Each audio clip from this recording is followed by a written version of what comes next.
Pada proses penjodohan, menyatukan kedua indukan untuk pertama kali merupakan fase yang sangat krusial dalam beternak murai batu. Jika kita salah berhitungan dan antisipasi, bisa berakibat fatal, yaitu terjadi KDRT atau pembantaian salah satu indukan yang bisa berujung kematian. Tentu, hal ini harus dihindari karena bisa berimbas kerugian yang tidak sedikit. Idealnya, kedua indukan disatukan ketika keduanya sudah siap, yaitu sudah birahi bersama.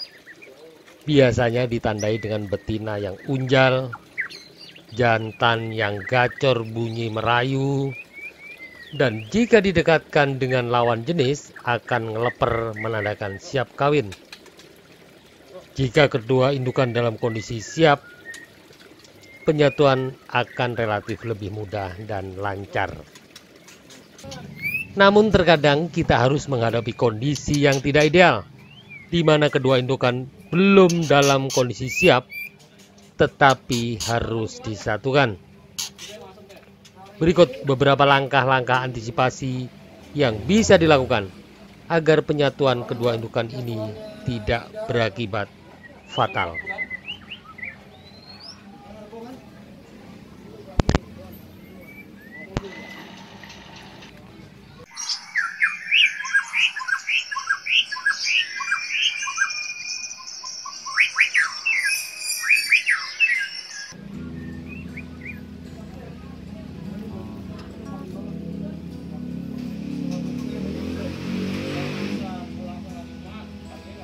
Pejantan yang galak biasanya disebabkan oleh dua faktor.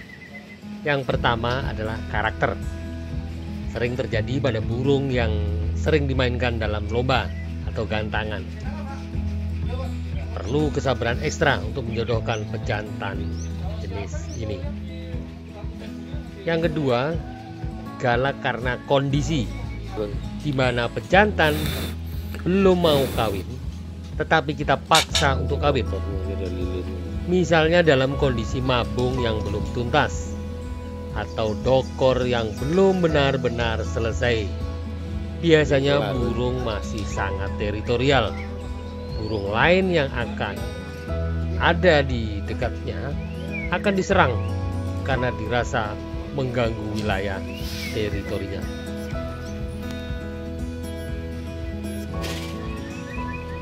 Sebelum kedua indukan disatukan, kita harus memahami terlebih dahulu karakter dan kondisi fisik keduanya, sehingga kita lebih memahami kemungkinan-kemungkinan yang akan terjadi, dan kita bisa melakukan antisipasi agar tidak terjadi hal-hal yang tidak kita inginkan.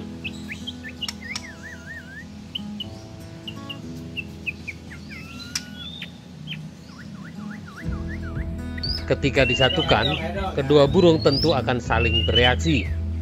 Jika betina yang galak dan jantan mengalah, kondisi ini relatif lebih aman terhadap risiko pembantaian. Jadi penyatuan tetap bisa dilanjutkan dengan tetap melakukan pemantauan, karena kondisi awal penjodohan ini bisa berbalik 180 derajat, di mana jantan yang sebelumnya kondisi mengalah bisa berbalik menyerang betina dengan ganas. Jika pejantan mengejar betina dan betina sampai terpojok dan tidak bisa menghindar, dalam kondisi ini harus segera dipisah agar betina tidak sampai terluka atau mati. Penting juga untuk mengantisipasi hal ini dengan menyediakan area yang bisa digunakan betina untuk bersembunyi. Misalnya disediakan genting agar bisa bersembunyi di bawahnya, atau bambu berlubang agar betina bisa berlindung di dalamnya ketika dikejar pejantan.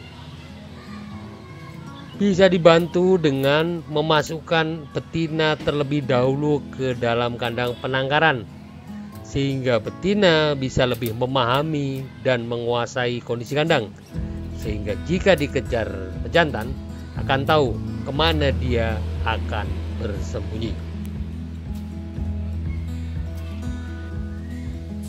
Bisa pula dilakukan penyemprotan terhadap pejantan agar pejantan lebih tenang dan gerakannya lebih lambat. Jadi ketika pejantan tetap menyerang betina, tidak sampai kena dan betina bisa menghindar.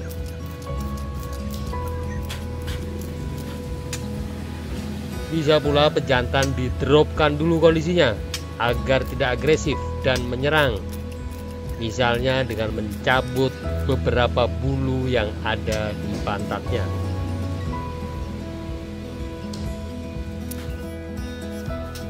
Bisa pula dengan mengikat beberapa bulu sayap atau digodi agar mengurangi kelincahan dan kecepatan pejantan dalam menyerang betina. Jika pejantan mengejar betina tetapi betina lebih gesit dan bisa menghindar, penyatuan bisa tetap dilanjutkan dengan beberapa catatan. Harus diwaspadai, meskipun pejantan tidak menyerang atau menyerang tetapi tidak sampai kena, sering terjadi kasus pejantan akan menguasai tempat pakan. Jadi betina tidak bisa makan. Dan ini juga bisa berakibat fatal, di mana betina akan mati lemas, tidak punya tenaga, dan bisa diserang pejantan dengan mudah. Atau bahkan betina akan mati kelaparan. Kondisi ini bisa diantisipasi dengan menyediakan tempat makan dan minum di beberapa lokasi. Jadi betina masih bisa makan. Awal penyatuan ini harus tetap dipantau ketat. Jika dalam 1-2 minggu kedua indukan masih belum akur juga, sebaiknya kedua indukan dipisah dan dilakukan penjodohan dari awal, yaitu dilakukan dengan penyekatan. Demikian beberapa tips dalam penjodohan ini. Semoga bermanfaat. Salam hijau.